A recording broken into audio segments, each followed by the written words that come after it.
Bapak Ibu Saudara sekalian, selamat datang, selamat beribadah melalui kebaktian di hari Minggu ini. Saudara, kita ada di tahun 2023 dan di awal-awal tahun, di akhir tahun lalu banyak sebagian yang berlibur ke luar kota, ke luar negeri. Sebagian juga ada yang datang dari berbagai kota dan tempat. Hari ini kita bersatu di tempat ini. Saudara, kami sangat menyambutnya. Keluarga besar jemaat dari Indonesian Presbyterian Church bersama-sama kita bersambut paut di dalam hati kita untuk bersatu selalu sebagai keluarga. Nah, saudara, beberapa tahun terakhir ini gereja kita khususnya di saat-saat pandemik mengkristalisasikan visi misi gereja, saudara. Maka pagi hari ini saya diminta untuk menyampaikan kembali, bersama-sama kita akan menyambung hati kita semua. Kita adalah gereja, saudara, dan saya ada di dalamnya, saudara. Untuk itu kita akan merenungkan sejenak melalui khotbah hari ini, memahami panggilan daripada visi gereja IPC sebagai keluarga. Saudara, ayat-ayat firman Tuhan tadi yang dibacakan, saudara. Saudara, visi itu penting sekali. Di dalam Alkitab kita bisa melihat bagaimana perjalanan hamba-hamba Tuhan, baik itu Paulus sendiri, bahkan juga Nehemia di Perjanjian Lama, maupun juga Tuhan Yesus sendiri, saudara. Dan kita melihat visi apa bagi gereja IPC, saudara. Saudara-saudara, kalau saya menggambarkan IPC itu sebagai bahtera, sebuah kapal bahtera, saudara, ini adalah satu bahtera di mana seluruh penumpangnya, seluruh anggota yang ada adalah kita semua. Bahtera ini sedang berjalan, berlayar, saudara-saudara. Kemana tujuannya? Berlabuh di mana? Saudara-saudara, inilah yang akan kita bicarakan, saudara-saudara. Saudara dan saya ada di dalam bahtera ini, saudara. Saudara dan saya sebagai keluarga, sebagai jemaat, kita sedang berlayar, saudara, menuju kepada satu tempat pelabuhan, saudara. Saudara, jangan membayangkan pelabuhan itu adalah tempat yang dekat, saudara. Pelabuhan itu adalah tempat yang jauh, tetapi berlayar ini adalah sebagai satu proses menuju ke sana, saudara. Saudara, saya ingat sekali waktu saya kecil, papa saya itu pernah mengajak saya naik kapal yang besar sekali. 2 kali yang saya ingat. Yang pertama itu Oriental Queen, itu dari Tanjung Priuk menuju ke Belawan di Pulau Sumatera Utara di Medan. Dan kapal itu sekarang sudah nggak ada, saudara. Dan saudara tahu bahwa kalau melintasi lautan Cina Selatan itu begitu luas sekali, saudara.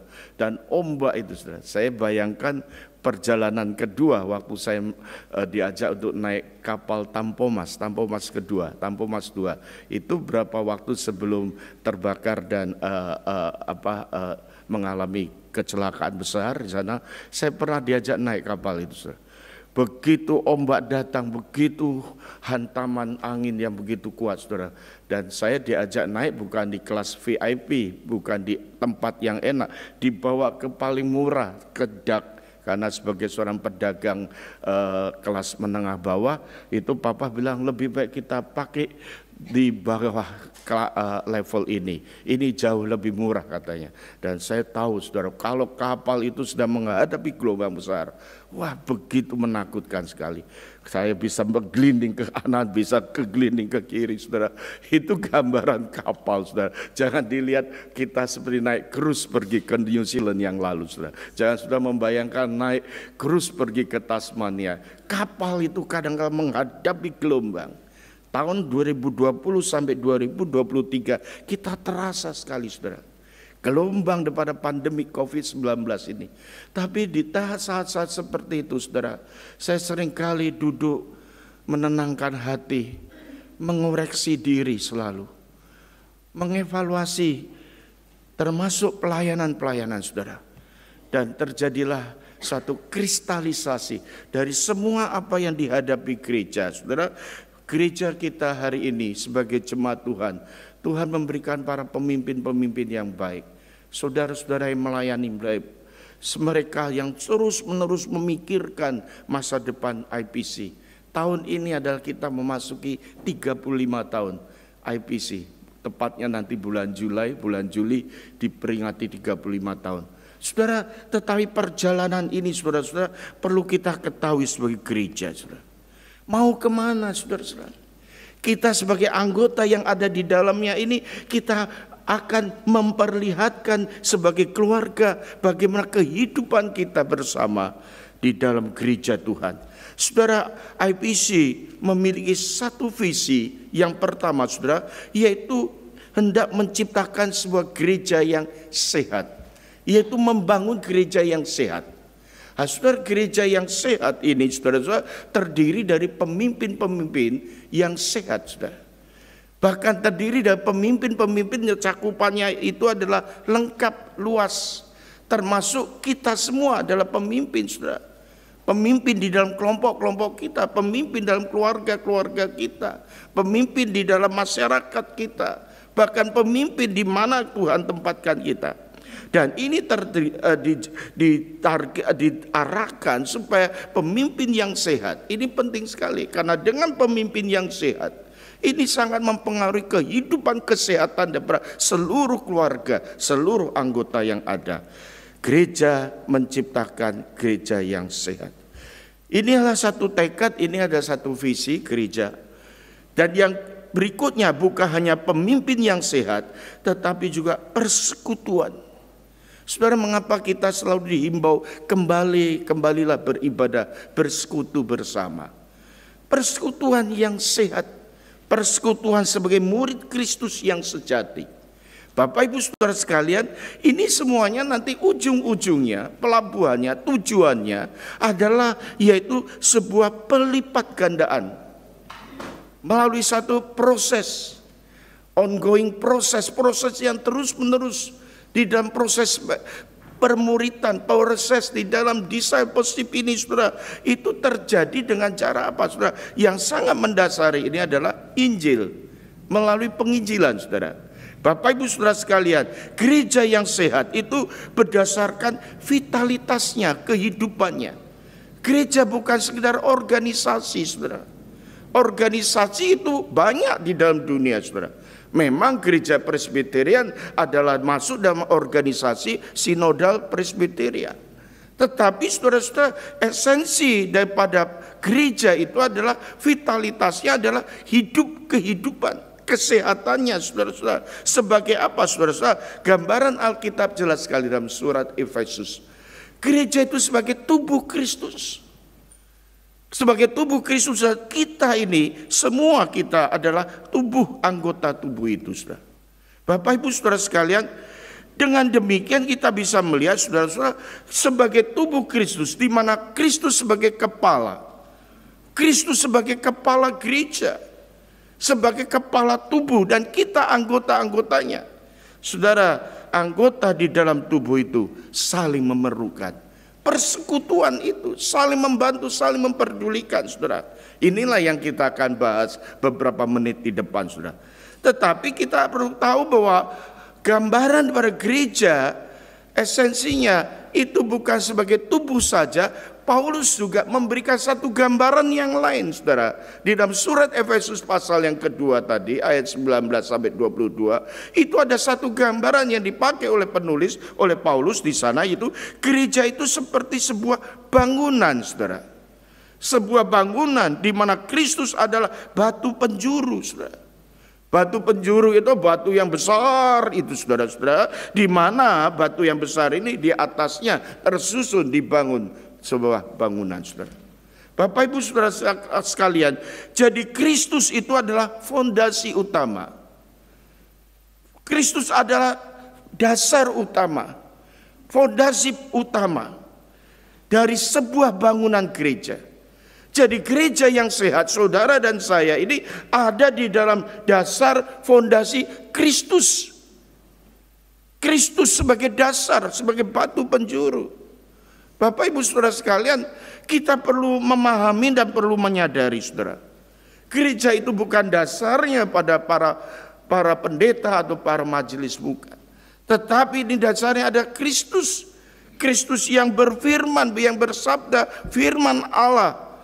Kalau gereja tidak berdasarkan, bersandar, berfondasi pada Kristus, saudara, gereja itu akan goyah dan gereja itu akan rubuh pada satu ketika. Bapak Ibu Saudara sekalian, gambar ini menunjukkan bahwa apa, saudara? Sebagai bangunan kita itu anggota-anggotanya. Sebagai orang Kristen kita ini memiliki relasi keanggotaan kita, relasi satu dengan yang lainnya. Saudara sekalian, kita itu satu tubuh, saudara. Bapak, Ibu dan saya, kita itu satu tubuh. Anggota-anggota ini saling membutuhkan. Tangan membutuhkan kaki, kaki membutuhkan tangan, tangan membutuhkan mata, mata membutuhkan mulut, mulut membutuhkan pendengaran, dan selanjutnya dan seterusnya. Tidak ada anggota ini bisa berdiri sendiri, tidak ada independen, saudara.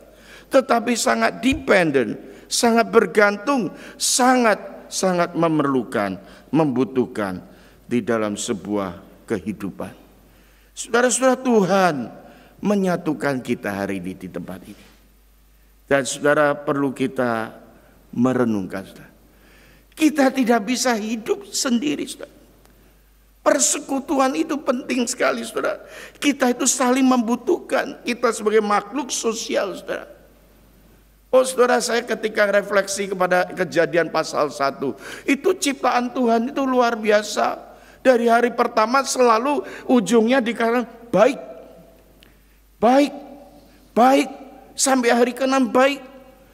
Saudara, tetapi ada satu kalimat di pasal yang kedua, manusia tidak baik seorang diri saja. Seringkali ini dipakai untuk khotbah pernikahan. Tapi sebetulnya bukan itu pengeterapannya. Tidak baik sendirian, saudara-saudara, karena ini adalah esensi manusia. Manusia diciptakan saling membutuhkan, saudara. Saling memerlukan, saling memiliki satu kehidupan yang sangat memerlukan orang lain, saudara. Tidak baik sendirian. Saudara sekalian, gereja itu sebagai bangunan, yaitu dianalogikan sebuah keluarga, saudara. Kita hari ini adalah keluarga, maka saudara-saudara, saya senang sekali ada satu ungkapan, gereja itulah keluarga besar. Keluarga besar, artinya keluarga besar. Kita itu memiliki dua keluarga, keluarga besar, gereja, dan keluarga kecil, keluarga kita masing-masing, saudara. Saudara, indah sekali, saudara-saudara, keluarga besar itu terdiri dari keluarga-keluarga kecil, saudara. Gereja Tuhan, kita semua adalah keluarga, anggota keluarga. Kitalah sesama anggota keluarga. Maka Alkitab mengajarkan sekali lagi, mari kita saling memperhatikan dan saling mengasihi. Saudara, ini gereja yang ideal seperti itu. Tetapi coba kita turun ke bumi melihat IPC, saudara. Apakah kita sebagai gereja yang demikian, saudara? Apakah kita sebagai anggota gereja yang saling mengasihi, saling memperhatikan, saling memperdulikan? Apakah kita sebuah keluarga yang hangat, saudara? Apakah kita saling memperdulikan? Saudara, mari kita renungkan. Gereja adalah sebuah kehidupan yang terdiri dari orang-orang percaya. Orang-orang percaya dengan sebuah pengertian kita itu organik, menggambarkan hidup yang ada dalam kehidupan orang-orang percaya ini. Jadi kalau kita perhatikan di sini, saudara, kita perlu ada menjaga, merawat kesehatan kita. Kesehatan gereja itu membawa pada pertumbuhan, saudara. Jadi banyak sekali sekarang teori-teori ilmu pertumbuhan gereja, saudara.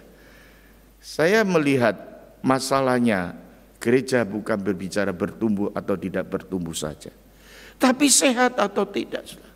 Salah satu, saudara-saudara, tadi adalah bagaimana pemimpinnya, saudara. Apakah gereja itu dipimpin oleh pemimpin yang sehat, saudara? Pemimpin yang sehat menghasilkan gereja yang sehat. Saudara, Efesus pasal 4 ayat 11 sampai 16.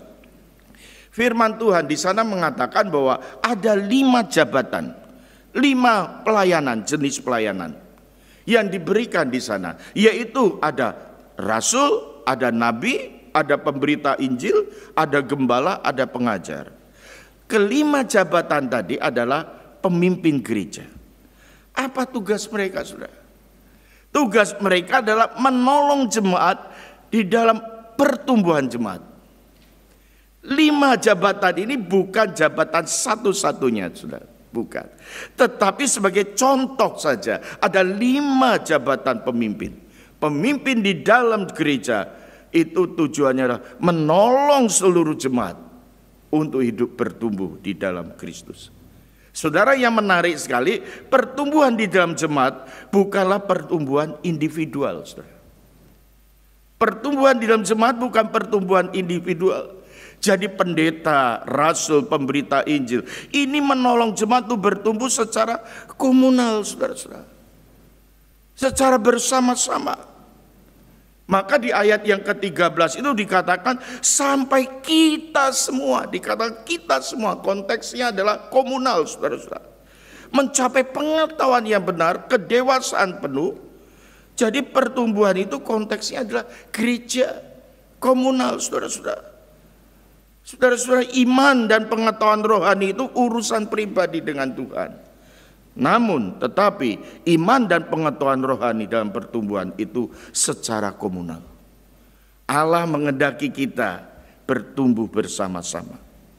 Sampai di dalam pertumbuhan seluruh bagian. Diulang lagi di ayat yang ke-16. Nanti kalau Bapak Ibu Saudara sekalian ketika membaca menginternalisasikan visi gereja ini, mari kita doakan pemimpin-pemimpin gereja, pemimpin-pemimpin kedub kelompok kecil, pemimpin-pemimpin pelayanan yang ada di anak-anak sekolah minggu, guru-guru sekolah minggu, pembimbing-pembimbing remaja, pengasuh-pengasuh pelayanan.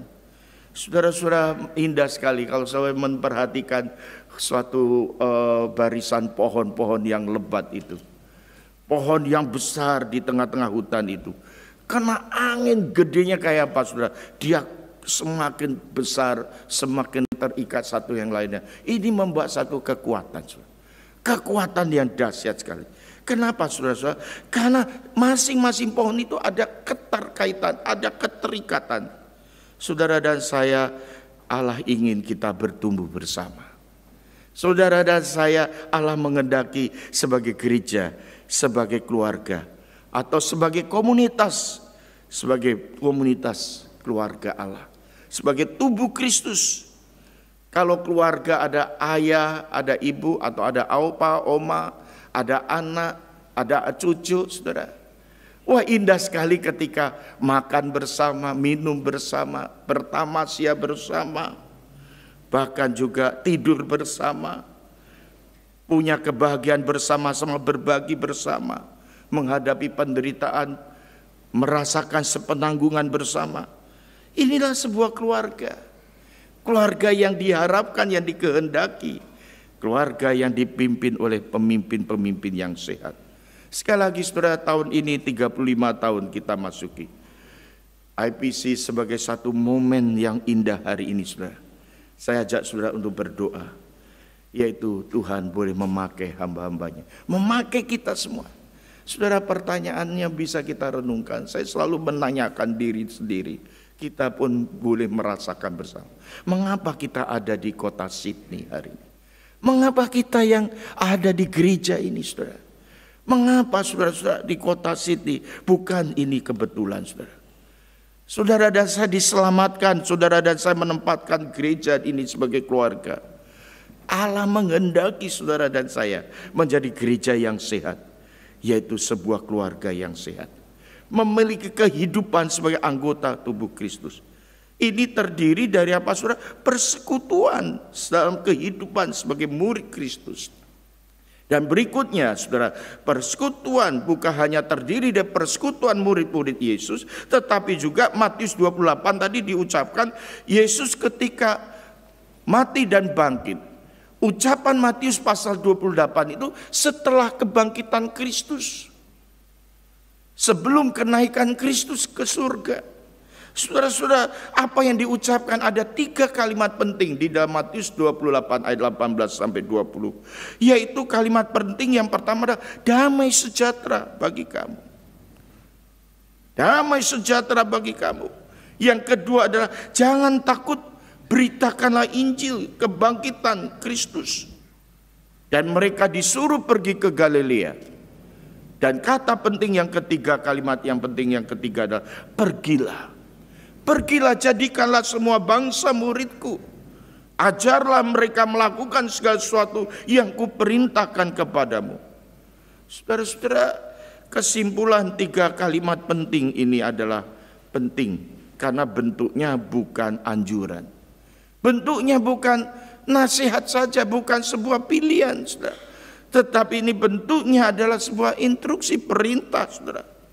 Perintah dari siapa, saudara? Perintah dari Raja, Raja kehidupan, Raja surgawi. Saudara tahu kitab atau Injil Matius itu penekanannya bahwa Kristus sebagai Raja. Di awal Matius memperkenalkan Kristus sebagai Raja. Dan Raja ini di bagian akhir memberikan sebuah perintah. Yaitu apa, saudara? Pergilah. Menutup dengan sebuah perintah sebelum dia naik ke surga. Perintah yang harus ditaati. Gereja dipanggil untuk menjadikan semua bangsa murid Kristus. Saudara, ini terjadi di dalam kehidupan gereja seharusnya. Karena itu sebagai murid, saudara, bukan saja murid sendiri, tetapi bisa memuridkan. Maka kita kembali pada visi gereja tadi, saudara. Yaitu saudara dan saya, saudara, apa yang telah kita lakukan. Apakah gereja ini sudah melakukan yang tujuannya adalah pelipat gandaan. Multiplikasi sebagai murid melalui apa? Melalui penginjilan, saudara. Kita diajak untuk melipat gandakan sebanyak mungkin murid Yesus.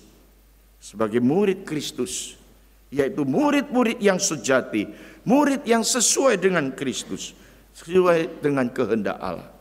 Maka kita saat ini sangat menekankan pelayanan-pelayanan yang berbasis di dalam penginjilan, pemuritan, saudara. Melalui apa, saudara? Salah satu yang paling utama gereja kita menekankan melalui pelayanan discipleship, kelompok-kelompok kecil, kedup. Dan inilah yang akan terus dijalankan. Dari kapan dan sampai kapan, saudara? Saudara, menjadi murid itu bukan seperti membaca atau membahas sebuah materi, masuk sekolah, selesai jadi murid. Tidak, saudara. Discipleship bukan seperti kita masuk kota ajaib, langsung jadi otomatis sulap di sana kita jadi pemuritan terjadi di sana. Tidak, saudara. Pemuritan itu, pelipat gandaan, discipleship, saudara. Itu pemuritan itu bukan sekedar kursus pelajaran-pelajaran. Saudara-saudara, murid itu dimulai dari sebuah pertobatan. Dimulai dari kelahiran baru. Dimulai kita sungguh-sungguh percaya kepada Dia, percaya kepada Tuhan Yesus. Dan di dalam percaya menjadi murid Yesus, ada satu proses pemuritan yang saya sebut dengan ongoing proses. Proses yang terus menerus. Pemuritan itu tidak hanya terjadi programnya, kurikulumnya 1 tahun atau 1 masa, 1 periode, 3 tahun, 5 tahun selesai. Tidak, saudara. Ini jangka waktunya adalah seumur hidup, for life. Jadi saudara-saudara, kita sampai kapan pemuritan itu? Sampai kita berjumpa dengan Yesus. Kita semakin hari semakin dibentuk serupa dengan Kristus. Bapak Ibu Saudara sekalian, pemuritan itu dimulai dari sebuah pertobatan, saudara. Memuridkan yaitu melalui apa, saudara? Melalui sebuah penginjilan, mengabarkan Injil, memenangkan jiwa bagi Kristus. Bukan sampai memenangkan jiwa bagi Kristus, tapi menolong untuk yang dimenangkan menjadi orang-orang yang sungguh beriman. Saya kemarin malam itu sangat tersentuh sekali dengan seorang bapak. Dokter katakan ini the end of life, akhir hidupnya. Udah dicopot semua, sudah. Udah nggak ada yang masuk. Hanya yang masuk ada morfin untuk nahan sakit. Ya, orang yang sudah di morfin ya nggak sadar lagi, sudah. Tapi mengagetkan kami dan keluarga. berapa jam kami ngobrol-ngobrol di rumah sakit, tiba-tiba dia melek matanya. Dan saya ambil kesempatan, waktu buka mata, saya langsung pegang tangannya. Saya mau, Om, saya Pak Joni. Saya bilang, oh dia tahu. Tangannya langsung ke atas. Minta berdoa dia. Sudah hati saya tersentuh sekali. Dikatakan dokter, the end of life. Tangan masih bisa ke atas. Dan saya mengenal Bapak ini cukup lama. Rumahnya itu dipenuhi dengan buku-buku rohani. Bacaannya buku rohani. Waktu istrinya masih hidup, rajin ke gereja di Renwick pagi-pagi jam 8. Sebelum jam 8 sudah datang, duduk di sana. Berapa hari yang lalu ketika kami berkunjung, Bapak ini berkata, Pak Joni, bulan Maret ini saya sudah 90 tahun. Saya puji Tuhan Pak, saya bilang, 90 tahun itu bonus. Enggak menyangka 2 hari kemudian dia down sekali. Dan kita perlu doakan. Tapi saudara-saudara, sampai akhir hidup saudara, seorang yang ada di dalam Kristus, ada damai saudara. Yang enggak tahu, sakit Om, enggak. Karena morfin mungkin. Tetapi hatinya penuh dengan kedamaian. Mau apa Om? Mau apa Pak? Mau pulang. Saya merenungkan, biasanya pulang itu kan ada 2. Pulang ke rumah di Islek atau pulang ke rumah Bapak. Dua-dua pun gak ada masalah bagi orang percaya. Amin. Amin. Saudara, pemuritan, penginjilan itu sangat penting sekali saudara. Ini sangat berharga saudara. Mari kita coba mengoreksi diri di awal tahun ini. Apakah kita sudah menjadi murid? Artinya kita sungguh-sungguh percaya, tetapi perlu kita perhatikan Tuhan tidak hanya menghendaki kita percaya menjadi murid, tetapi ada satu proses yaitu yang namanya discipleship, menjadi murid yang memuridkan. Saudara-saudara, jadi kita itu bukan hanya diajarkan untuk mengetahui dan percaya, selesai.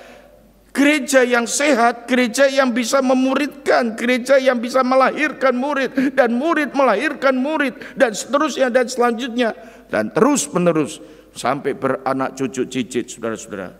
Saudara, ini jadi murid artinya itu menerima kebenaran.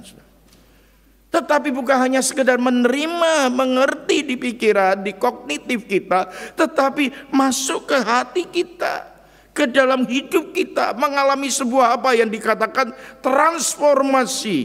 Penjala ikan menjadi penjala manusia, mengalami satu perubahan total. Dan inilah yang terjadi oleh karena apa? Oleh karena kebenaran, oleh karena firman, oleh karena Kristus. Dan seorang yang sudah diperbaharui, ditransformasi, dia hidupnya mau tunduk pada kebenaran itu. Artinya dia mau taat pada kebenaran itu. Saudara, ambil contoh saja. Di negara kita ini sangat memperhatikan, yaitu jangan buang sampah sembarangan. Saudara, kita nggak boleh buang sampah sembarangan. Dan orang-orang di sekitar kita, dimanapun saja, di negara manapun saja, saya yakin pelajaran jangan membuang sampah sembarangan ini sudah diberikan.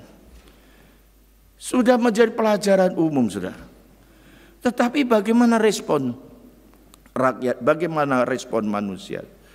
Ini dibagi ada beberapa kelompok, ada beberapa golongan. Golongan yang pertama, ada kelompok yang pertama, orang yang membuang sampah sembarangan. Ketika ditanya, kenapa kamu buang sampah sembarangan? Dia jawab, ya karena nggak tahu. Ini boleh dikatakan kelompok primitif. Nggak membuang sembarangan sampah karena dia nggak tahu, sudah. Ini kelompok yang paling low, yang paling bawah. Nggak ngerti, maka dia nggak melakukan. Primitif. Tapi kelompok yang lebih tinggi lagi, kelompok yang tahu, jangan buang sembarangan sampah. Ini kelompok yang lebih baik karena ngerti, kognitif. Tapi nggak baiknya apa? Nggak melakukan. Yang lalu itu ada berita itu kan, wah, buang kopi itu, serap dari jendela mobil, kena denda dia. Dia tahu, tapi dia nggak melakukan. Saudara. Kelompok yang lebih baik, dan kelompok yang lebih baik lagi, saudara-saudara, kelompok yang bilang, kenapa kamu nggak buang sampah? Ini orang yang nggak buang sampah sembarangan. Ditanya, karena kalau buang sampah sembarangan di negara ini bisa kena fine. Maka Australia is country fine, banyak fine-nya, didenda, dipenalti, saudara, parkir sembarangan dan sebagainya. Itu negara kita, saudara. Orang yang demikian, orang yang lebih baik lagi, dia nggak buang sampah sembarangan karena apa? Karena takut dihukum, takut didenda. Tetapi ada level kelompok orang yang lebih baik lagi, yaitu kelompok orang yang nggak buang sembarangan sampah, karena dia mau taat untuk tidak buang sampah sembarangan. Ini kelompok yang baik. Tapi ada kelompok yang jauh lebih baik lagi, yaitu kelompok orang yang tidak mau buang sampah sembarangan dan mengajarkan kepada orang lain jangan buang sampah sembarangan. Saudara-saudara, beda sekali, ada level-level, saudara. Sebagai proses di dalam pemuritan ini, saudara-saudara, kita ini bukan hanya sekedar tahu kebenaran, tetapi kita bisa tunduk kepada kebenaran, ditransformasi kepada kebenaran, dan mengajarkan kebenaran itu kepada orang lain. Bapak Ibu saudara sekalian, kesimpulan daripada semua ini, saudara, murid Yesus bukan hanya mengerti ajaran Yesus, tetapi yang masukkan, menginternalisasikan kebenaran ajaran Kristus dalam hatinya, dalam hidupnya, dalam pikirannya. Dan pikirannya itu menghayati, memimpikan, menjadikan itu menjadi sesuatu yang paling berharga di dalam hidup ini. Dan seorang murid itu akan tunduk, taat pada kebenaran, kebenaran Yesus Kristus. Biarlah saudara-saudara kita memiliki kehidupan menjadi murid Yesus. Bagaimana caranya, saudara? Yaitu pertama, bangunlah relasi itu. Relasi dengan Kristus, relasi dengan Allah melalui firman-Nya, melalui kehidupan bersama. Membangun relasi, saudara. Pengajaran-pengajarannya, karakternya, sehingga kehidupan kita semakin hari semakin serupa dengan Kristus. Itulah yang disebut dengan transformasi. Tetapi ada yang ketiga itu multiplikasi. Tujuannya ada terjadi multiplikasi, pelipat gandaan. Sehingga jadi setiap orang yang datang ke IPC ini boleh menjadi murid Yesus yang sejati. Dan ciri seorang murid yang sejati adalah sudah percaya Yesus. Apakah kita percaya Yesus sebagai Tuhan dan Juru Selamat kita secara pribadi? Amin. Amin. Apakah kita sungguh sudah percaya pada Kristus dan hidup kita bertumbuh di dalam Kristus karena ada perubahan yang diubah oleh firman Tuhan, ditransformasi sehingga hasilnya menjadi murid Yesus yang bisa memuridkan orang lain. Jadi seorang murid tidak hanya hidup untuk dirinya sendiri, menjadi seorang murid, tetapi ia juga akan menjadi murid yang memuridkan orang lain. Memuridkan, menjadi murid, menjadikan murid Kristus. Dengan kata lain, inilah multiplikasi. Dan seterusnya dan selanjutnya. Dari orang tua ke anak, ke cucu, ke cicit kita. Kita boleh menyaksikan keluarga Allah diberkati oleh Tuhan. Amin. Biarlah ini menjadi doa kita di awal tahun ini. Doakan untuk IPC sebagai gereja Tuhan, sebagai keluarga Allah. Kita doakan bersama-sama. Sebelum doa syafaat nanti ada satu pujian lagu yang akan dinyanyikan. Silakan.